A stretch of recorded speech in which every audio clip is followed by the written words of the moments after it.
I'm Catherine Dow. It's Monday, June 29th. Today, under evacuation. How several northern communities are handling the threat of rapidly advancing wildfires. Also today, hanging up his hat. I have given it all I have for 15 years. Why a Winnipeg City Councillor is moving on. Plus, fixer-uppers. Why you could get paid to renovate vacant buildings.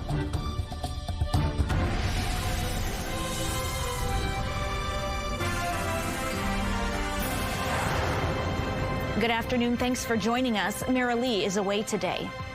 It is a bad case of deja vu for people living in and around Lynn Lake. Last summer, fires forced people from their homes, and today they're once again on the move, thanks to wildfires. The province has issued a mandatory evacuation notice for people in the area due to rapidly advancing wildfires. Join me now to share more is CTV's John Hendricks. So, John, where exactly is this happening? Well, Catherine, according to the province, the fire is roughly 11.5 kilometers from Lynn Lake. It's more than 5,000 hectares in size and is out of control. Now, Lynn Lake Mayor Brandon Dulowich told CTV News the fire was started by a lightning strike on Thursday. Now, he said it grew rapidly due to a lack of precipitation. The province tells CTV News 19 personnel from CAN TF4, Manitoba's search and rescue team, and the Office of the Fire Commissioner are in Lynn Lake as we speak.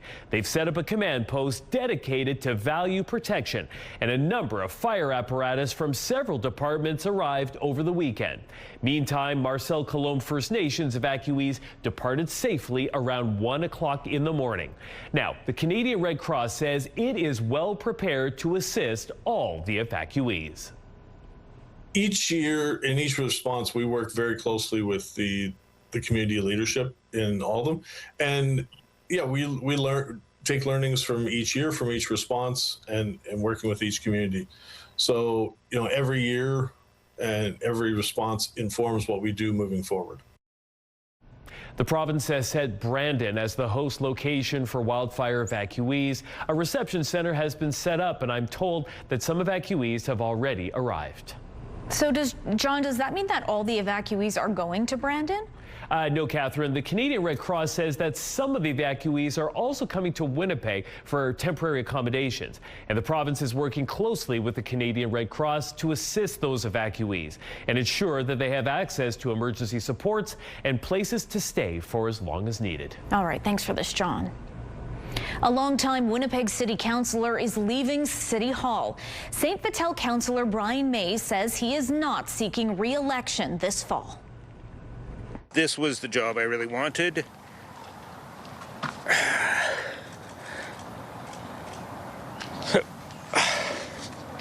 I have given it all I have for 15 years. And it's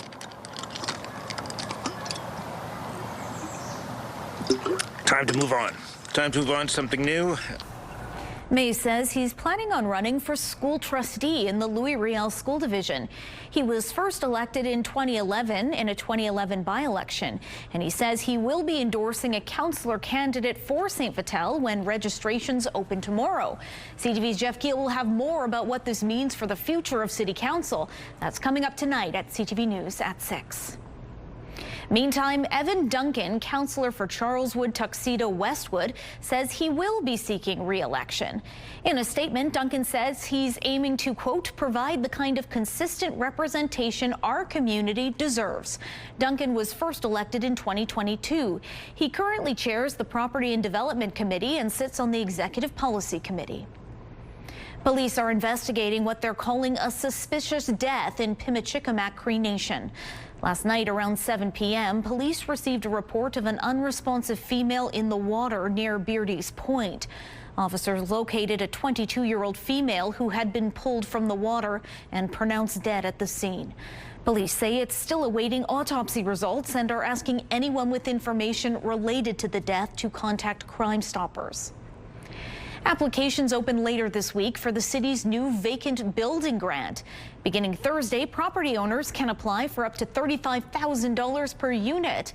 The grant can be used to buy, repair, and/or renovate vacant buildings for housing. A total of $3 million is available.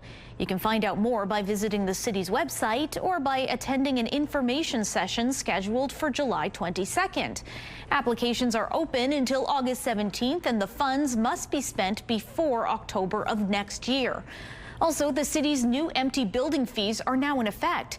That means an annual fee will be applied to vacant properties that are subject to 1 or more Schedule A inspections. That's down from the 3 or more previously required. The fee starts at 1% of the property's most recently assessed value, increasing by 1% each year to a maximum of 5%. Canada Day is right around the corner, but with it comes reduced hours or closures of several city services and businesses.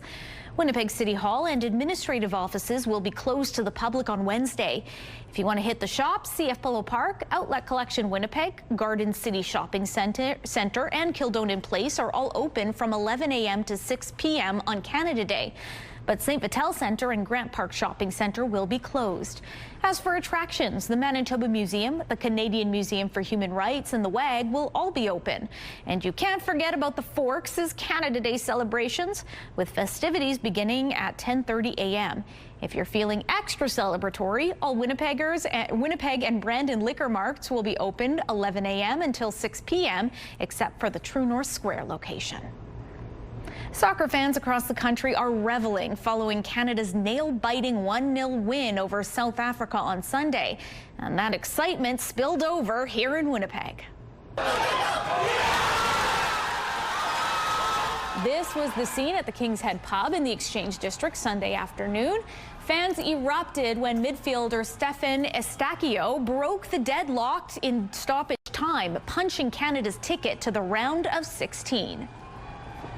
Oh, it was fantastic. You know, the boys played a full 90 minutes and, you know, they put their whole blood, sweat, and tears into it. It was fantastic. Oh, my life is charmed.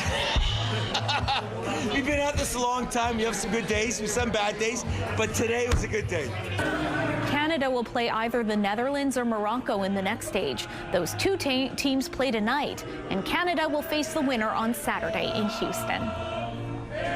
CTV weather specialist Colleen Brady joins us now with a first look at your Skywatch evening forecast.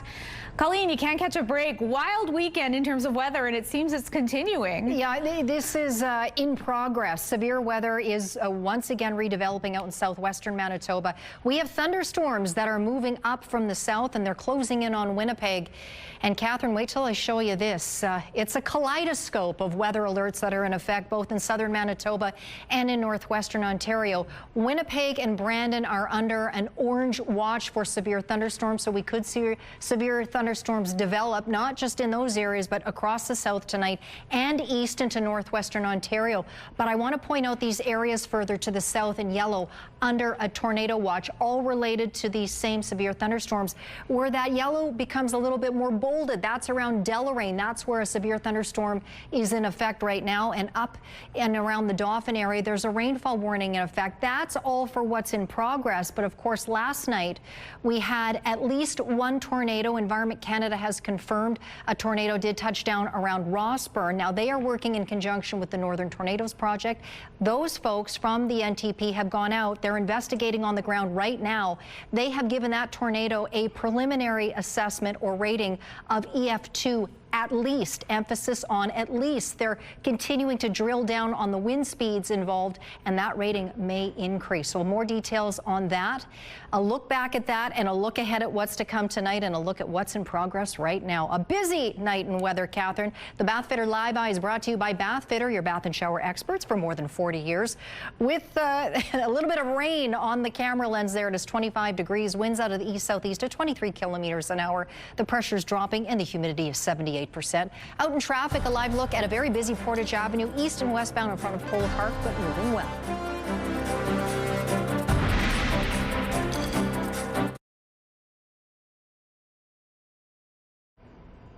Ottawa is bringing back a popular program that allows Canadians to retrofit their homes at no cost.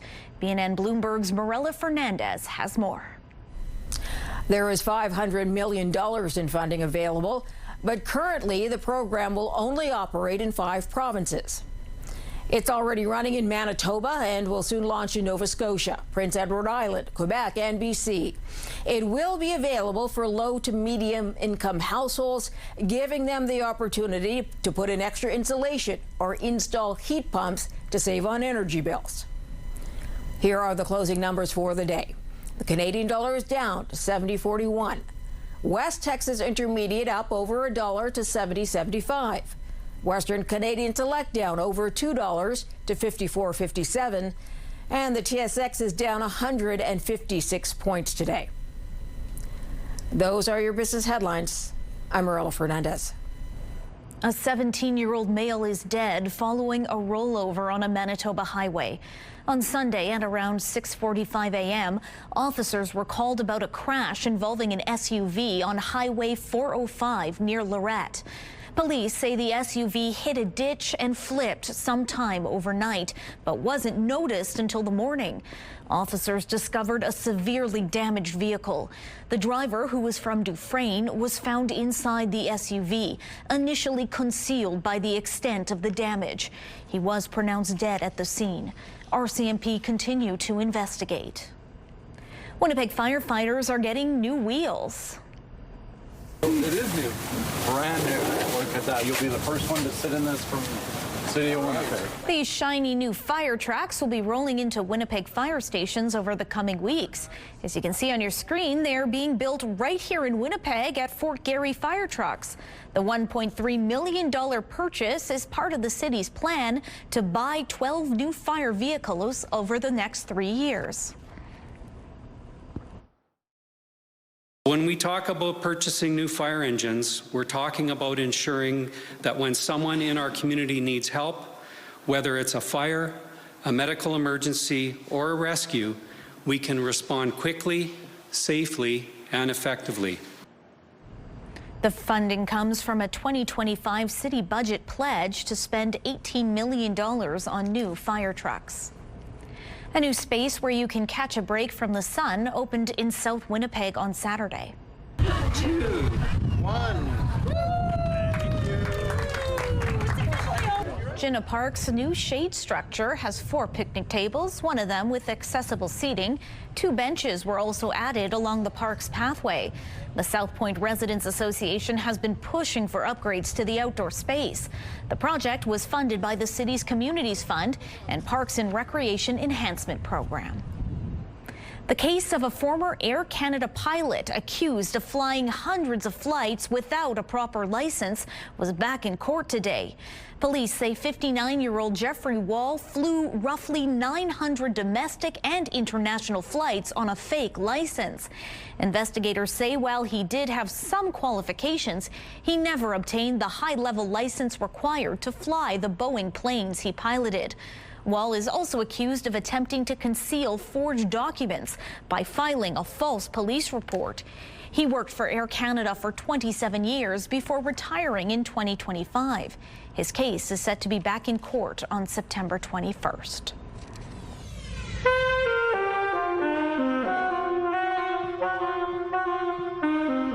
From the smooth saxophone to beatboxing, why an array of talented artists of all genres took the stage at the Burton Cummings Theatre. Those details coming up next in Spotlight.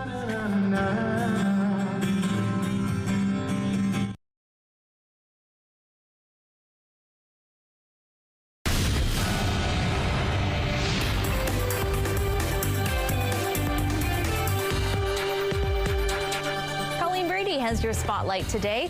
Colleen, downtown Winnipeg hosted some talented artists over the weekend. Yeah, it sounds very cool. Downtown Live took over the Burton Cummings Theatre on Saturday.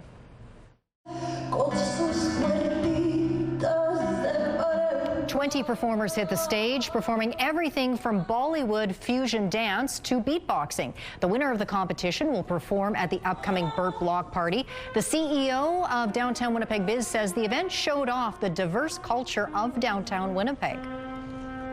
We had a family band doing Jamaican music. We had an Indigenous hoop dancer that went into beatboxing. We have a young saxophone player. We have all ages. We have all genres. We had a magician that performed a Houdini-style event on stage. So really, we're seeing ages, cultures. It just really is representative of actually who is in downtown and what Winnipeg is made up of, and it's incredible talent and just these beautiful cultures. Pansky adds the biz is trying to provide more unique and fun experiences for people living in and visiting downtown. Now, Colleen, the BET Awards were handed out last night. That's right, and the show ended with a surprise performance by Lauryn Hill.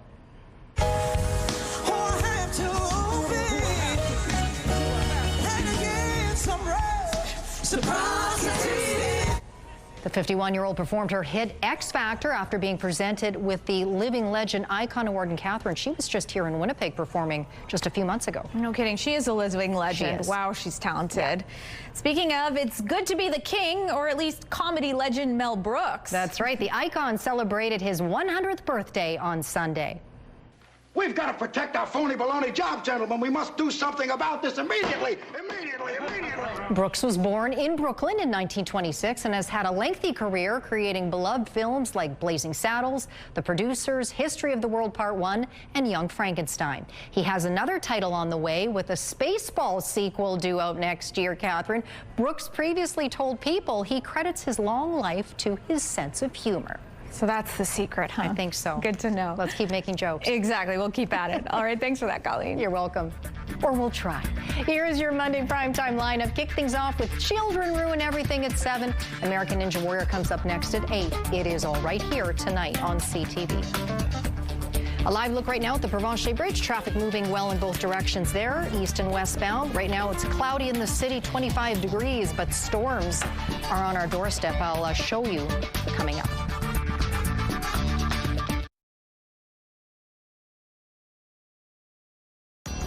Women's clothing provided by RW & Company. Salon services provided by S&T Spa Salon. 3 Brazilian sisters with a combined age of 316 years old have scientists now asking, what's their secret? Well, this trio of sisters was named as the oldest living trio of siblings in the world by Guinness this month. And now a study from the University of Sao Paulo is looking to investigate the biological factors behind aging. Findings from the 3 sisters' case could help scientists better understand why some people remain physically and cognitively resilient at exceptionally advanced ages. These sisters are 103, 104, and 109 years old.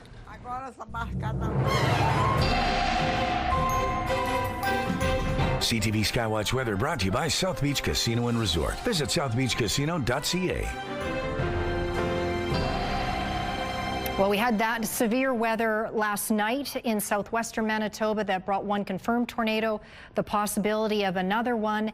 We could be in store for more yet tonight. Now, we already have a tornado watch that's in effect for areas closer to the international border, and it's not hard to see why. We have all this heat and humidity that's been pumping into southern Manitoba. This is the 4th day of it, and this is accompanying a low-pressure system that originated in Nebraska earlier today, and along the warm front, we've got these thunderstorms that are firing off. Now, I'll zoom in on the southwest. I mentioned earlier a severe storm moving through the Deloraine area right now. You can see just how active, how much lightning is being produced there, and how heavy the rain is coming down, where that green turns to orange there. So that's a pretty significant storm in progress, and it could be dropping hail, very strong winds, and obviously a lot of rain falling there. But with these tornadoes, or not tornadoes, with these severe thunderstorms, tornadoes are a possibility, and not just in areas that are under a tornado watch. Really all of southern Manitoba and even into parts of northwestern Ontario, with these storms, given the atmospheric conditions, tornadoes are possible. So in Winnipeg's case, no, we're not under a tornado watch. We're under a severe thunderstorm watch.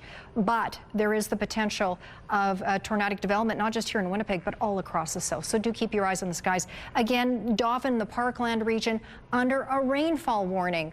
So there's an awful lot of severe weather possibly headed our way tonight, already in progress out in the southwest there. As we go throughout the next few hours, you can see how intense that rain will be coming down across much of southern Manitoba late tonight into the overnight hours. We'll still see the rain coming down. The thunderstorm risk, well, it should take us into late tonight.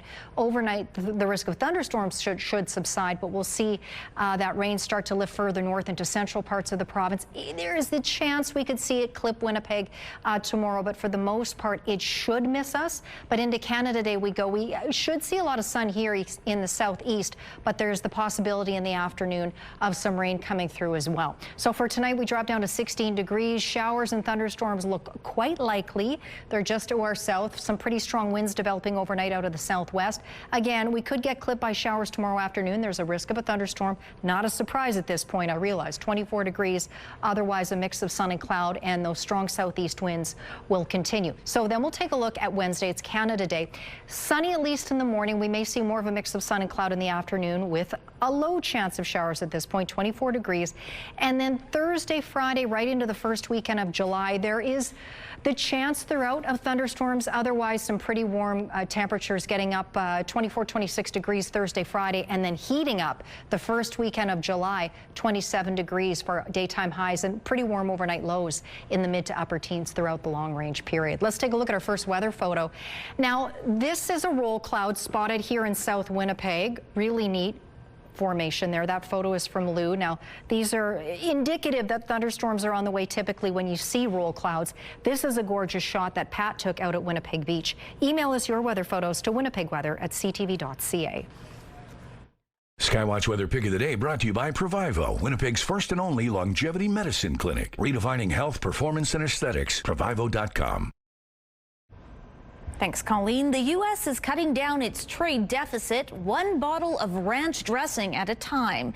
UPS has introduced a ship and dip discount for visitors, especially those from Europe in the U.S. for the FIFA World Cup who have fallen in love with ranch. It's a 20% discount on international shipping, good until the end of September. Ranch dressing has become such a big hit, the TSA had to issue guidance on how to pack it for a plane ride.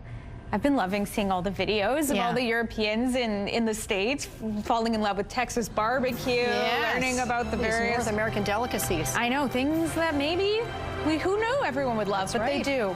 All right, CTV National Sandy Ronaldo starts now, and we'll see you back here for CTV News at 6.